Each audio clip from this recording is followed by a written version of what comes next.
Well, welcome back. It is sweet potato harvest time for 2024, and we start early. Just as soon as we can see, we're out here getting started. It's pretty strenuous work. It's hot, so we get started as early as we can. It is a 7 to 9 day process for us to get them all harvested. That's if we don't have any kind of weather or rain out or anything like that. I'm gonna get some film and some video for you throughout that 7 to 9 day period. I'm not doing it all in one day. So we'll kind of hit the highlights and then kind of wrap it up at the end. Give you a kind of my review on how I thought it went and the yields and that kind of thing. We pretty much just do the same thing all day long. I go back and forth. I take a trailer in, unload it, bring an empty trailer back. While I'm gone, the guys are refilling up another trailer. So that's pretty much it, but I'll show you how we do it and the process of unloading, and talk a little bit about the potatoes in the field and show you how we pick them up and that kind of stuff. So anyway, let's get started.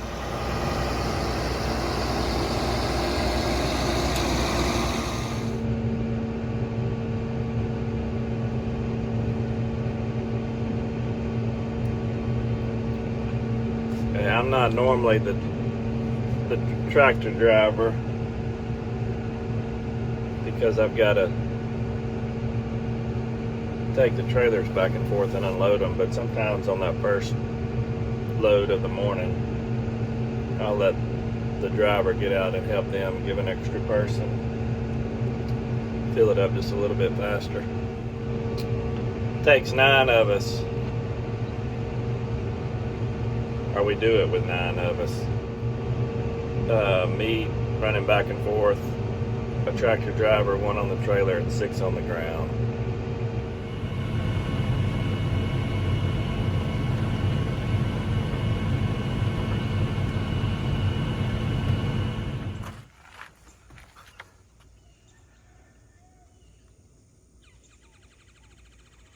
Well, that's the first trailer load of potatoes for the year.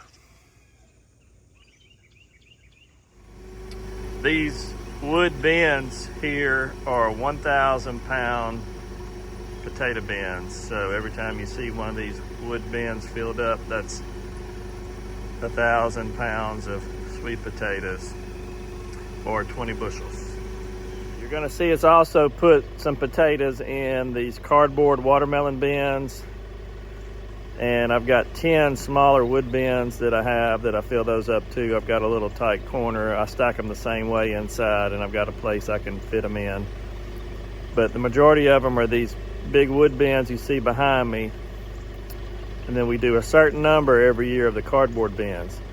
It kind of depends on how many potatoes we have.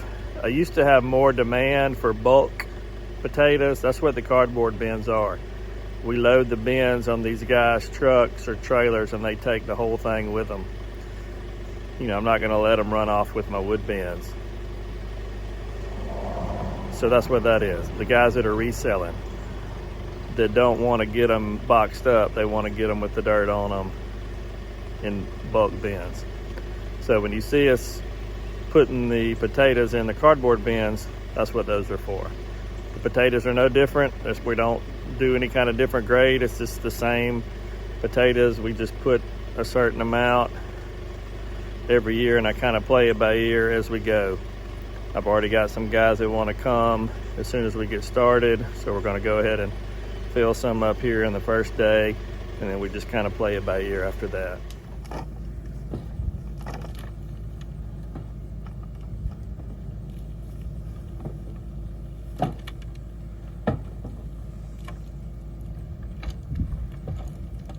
We'll get a video of this running here in a little bit, but this is my plastic mulch lifter. You saw that in a few videos ago. We take the 3 coulter blades off that were in the front, adjust the width here a little bit, adjust the depth on the gauge wheels, and that's what we use to pop those potatoes up. I said this in my video last year. We figured this out by accident, maybe 8 or 10 years ago, and we've been using it ever since.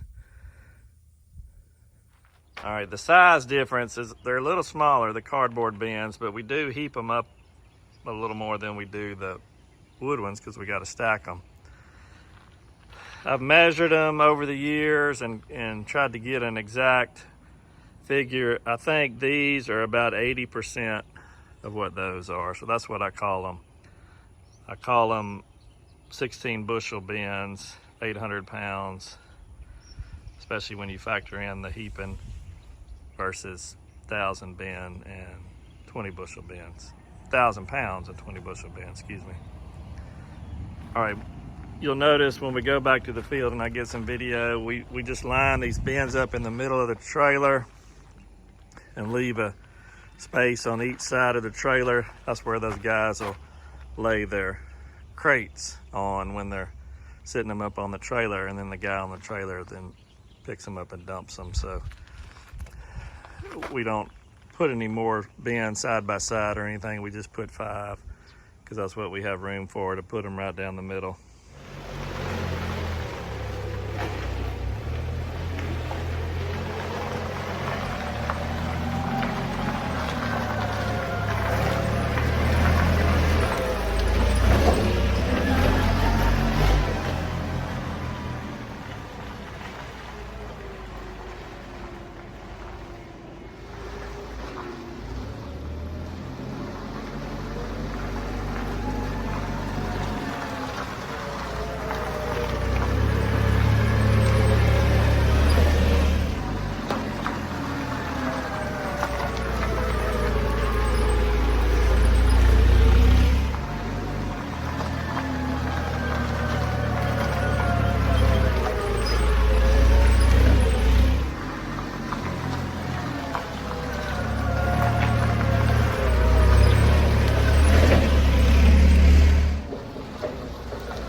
Notice that I put a couple of pieces of cardboard in there with the bins. That's to go on the bottom. I save pieces of cardboard all throughout the year.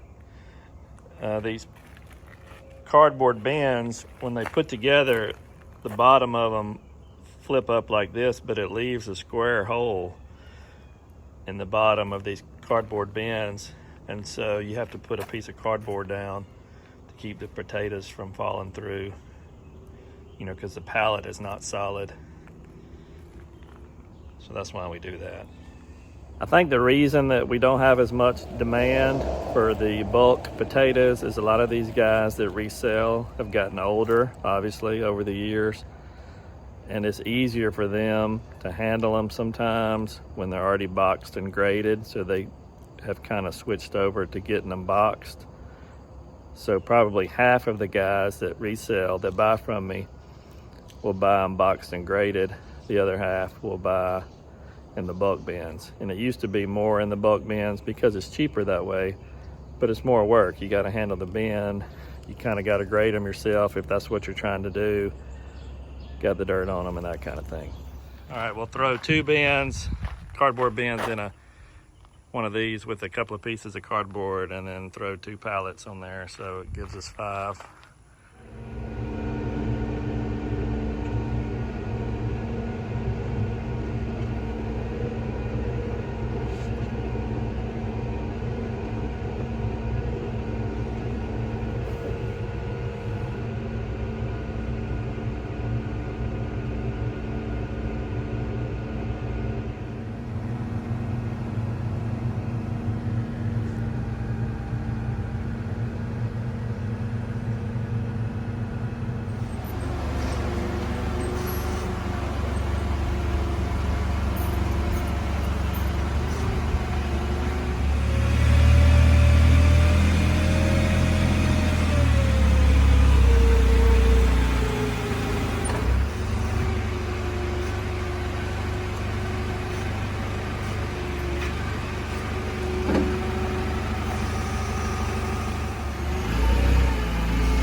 All right, you can see that it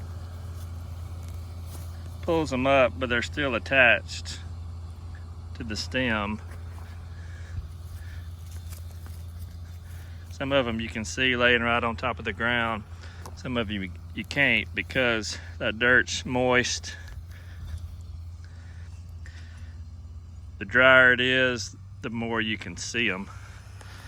But the guys can feel around in there and find them.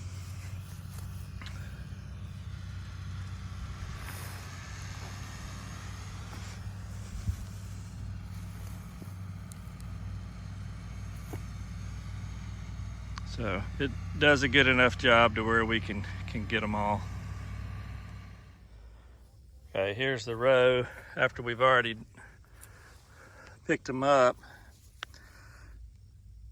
Sometimes you'll find one they should have got, but we don't miss too many.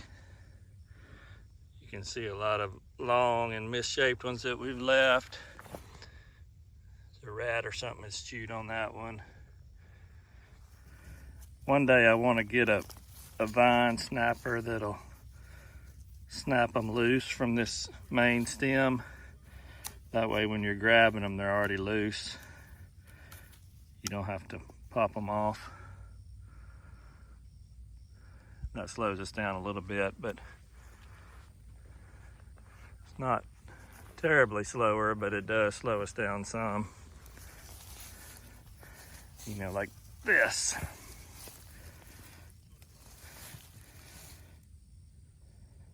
It would be a little faster if they were all already loose.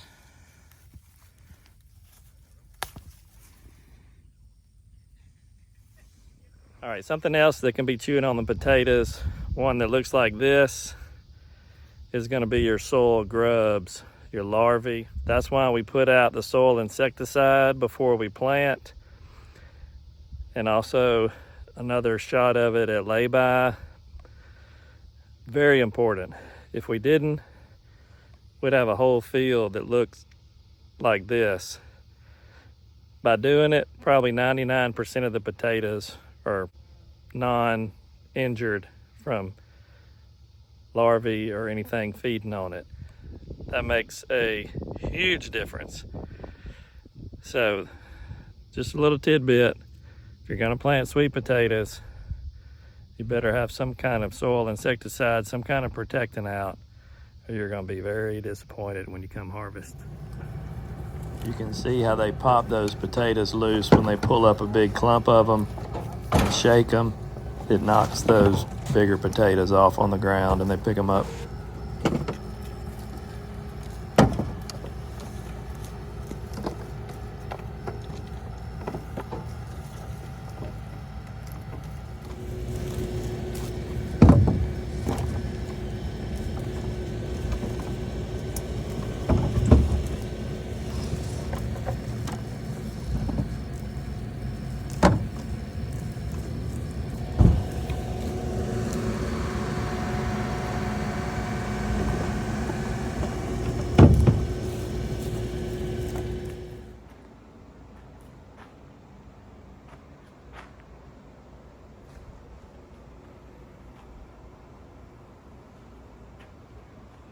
Okay, I've got some of these potatoes in the cardboard bin. I left them sitting under the shed instead of putting them inside because I got some guys on their way to get them. But I was just gonna show you maybe a little up close. You know, you see very little bug damage, good shape, not a whole lot of culls. We're doing a pretty good job of not putting too many culls in the crates. There's always going to be some. All right, the variety that I have this year is Covington. It was developed in North Carolina. North Carolina is the #1 sweet potato producing state in the U.S. in terms of acres and production. I've been told that my soil type is similar to that in North Carolina, where they grow a lot of Covingtons. The primary soil type in the larger sweet potato growing areas of the state of Louisiana is different than what I have. So they don't plant a whole lot of Covingtons in Louisiana. Most of it is probably going to be Orleans and I've grown Orleans in the past. I'm kind of at the mercy of who I get my slips from. I've mentioned before that I don't grow them myself. I get them from the largest sweet potato farm here in the state of Louisiana. Get my slips every year. So they primarily grow Orleans on their farm, but sometimes they have Covingtons. The last couple of years they've had some, and so I've been able to get some. Not a guarantee that I'll be able to get it next year. If I don't, then I'll just go with Orleans. Orleans is fine, but the potatoes on Orleans sometimes will get a little bit long on me in my soil type. Covingtons are a little more stocky. So that's why I prefer it if I have to choose between one or the other. But if I can't get the Covingtons, Orleans is fine. If you blindfolded yourself and cut them up and tasted them, you'd never know the difference. Orleans was developed by LSU, and they've developed multiple sweet potato varieties. Beauregard for years was the kind of the standard, and then they've improved varieties over the years. So that's kind of gives you a little explanation of the variety that I have and why I choose it.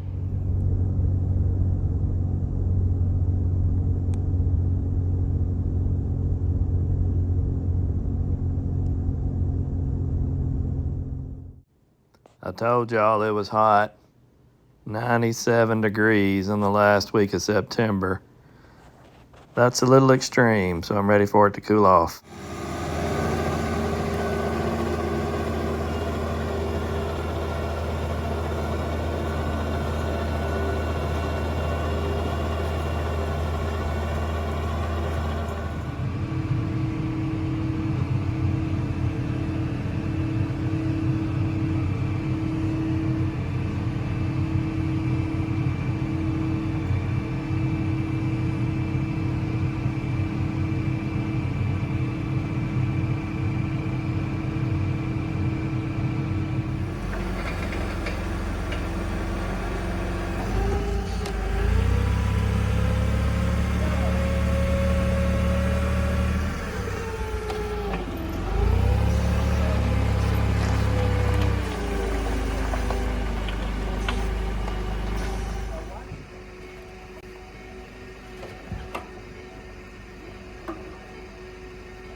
We good?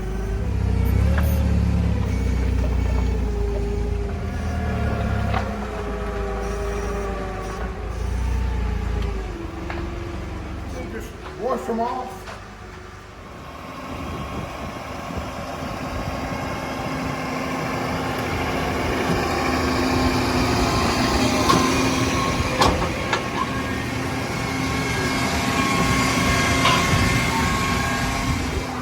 Well, we're on day number 7, and it's considerably cooler.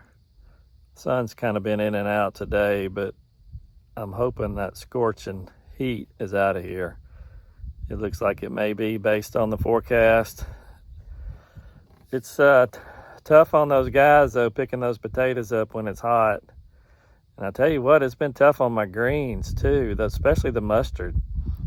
They get sun scald and burned, and it's just, it's not designed to grow mustard greens when it's that hot.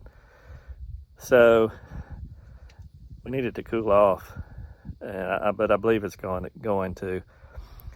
We got some rain chances in the morning. Tomorrow should be the last day, but it's possible we could get rained out, which would delay it one more day. We'll know in the morning. We could stand a little bit of rain and still do it and finish just because it's dry. But if it gets too much, we'll have to wait and hopefully just delay it one day. I know last year we got 2.5 inches the night before the last day, so that stretched it out a couple more days. I don't think it's going to be that.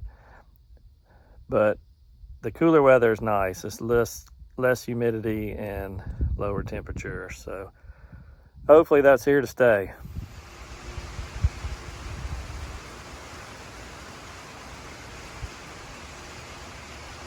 Well, it's raining. It's a little bit after daylight. Most of the rain came through right before daylight this morning. I think the worst of it's over, but I think it's probably too much for us to try to do anything today, even if it stopped now, which I don't know that it's going to stop now. It's kind of light raining and scattered, and you got to wait till that front is pushed all the way through. So it's supposed to be a beautiful day tomorrow. Hopefully we can finish tomorrow if we don't get too much more rain today. We need some sun on it though. So that's 2 years in a row we've been rained out on the last day and had to delay it, but hopefully we can get it done tomorrow.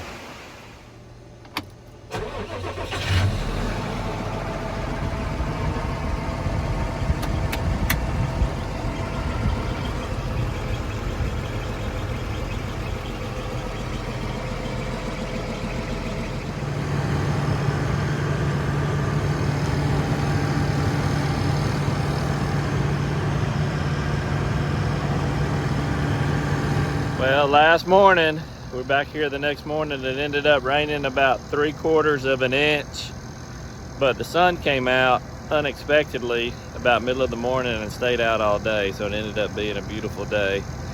So we should be good to go this morning. 62 degrees. Lots cooler. It feels like fall. So we should be able to knock it out today.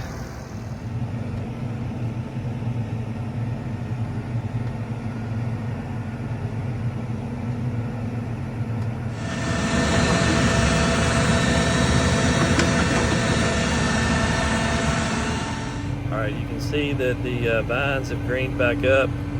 As hot as it's been, and you throw in that rain, they're starting to put on new leaves. So that's not ideal, but it's the last day. We can deal with it and get them, even though it's a little bit messy.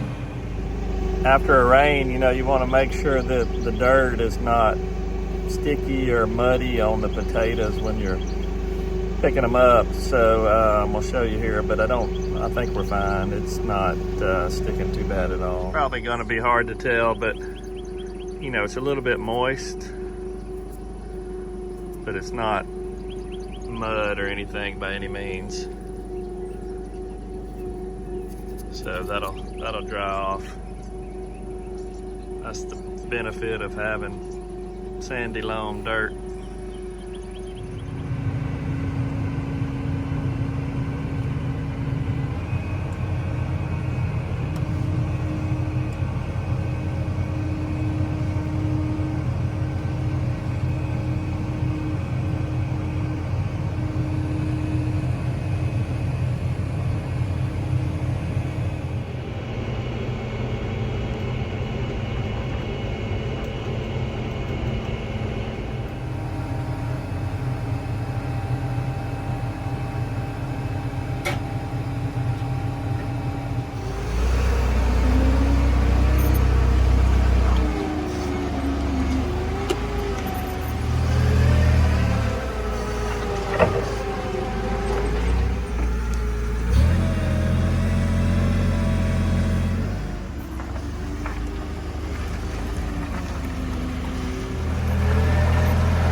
Last full load right there. We got a piece of a load.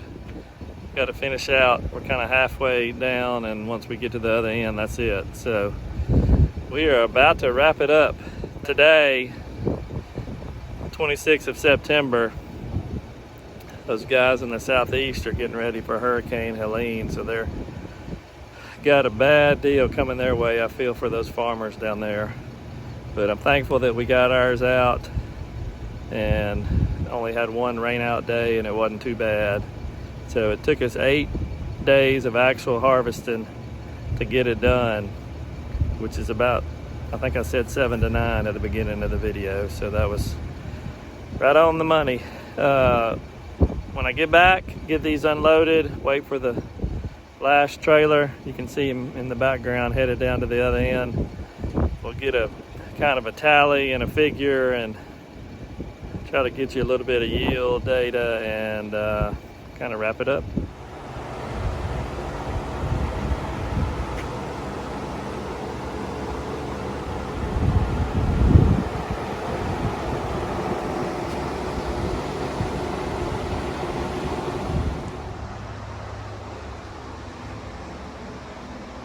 Well, we managed to get everything inside, which is good.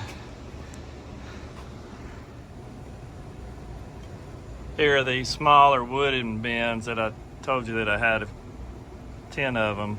They're probably 15 bushels versus the 20 bushel big wood bins. I have this space right here between these poles that I can't fit the wood bins right in the center, so this is where I put them every year.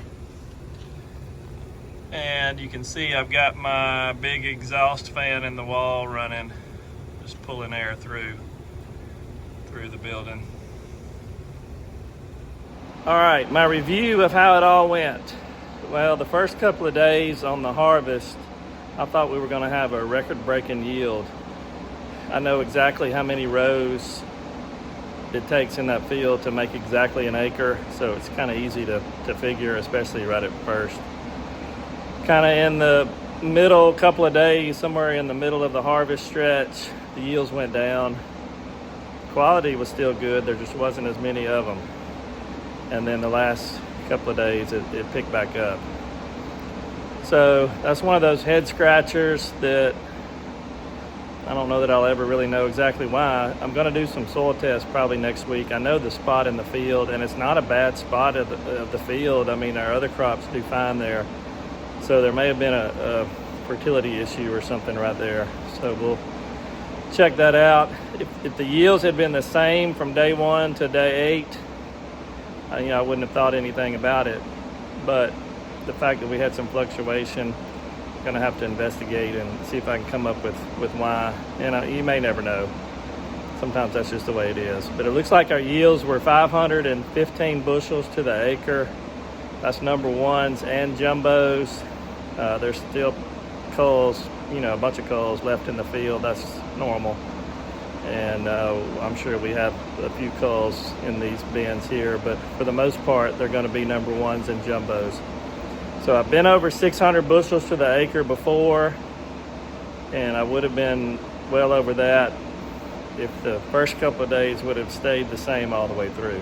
So, but I'm thankful for what we got. The quality is good, and it'll be plenty of potatoes, and we worked hard this year. This is kind of the last hump we had to get over as far as harvest. I got one more busy week next week. I've got to get my cover crops planted. I've got to get everything ready to open up to the public to start selling the sweet potatoes. We started boxing today. I got to get the field ready for the U-pick greens. I got to get my signs up, polypipe picked up, that kind of stuff. Once we get past that, and then the rush part of 2024 is pretty much over. We can kind of coast in the last couple of months and get all the sweet potatoes sold and the greens picked and sold, and we'll be taking care of the cabbage up until that gets ready, which would be like Thanksgiving. So we'll have a few more videos on that and keep you all up to date on what's going on. So thanks for watching. Thanks for subscribing. If you have not, I'd appreciate it if you would subscribe to us, and we will see y'all next time.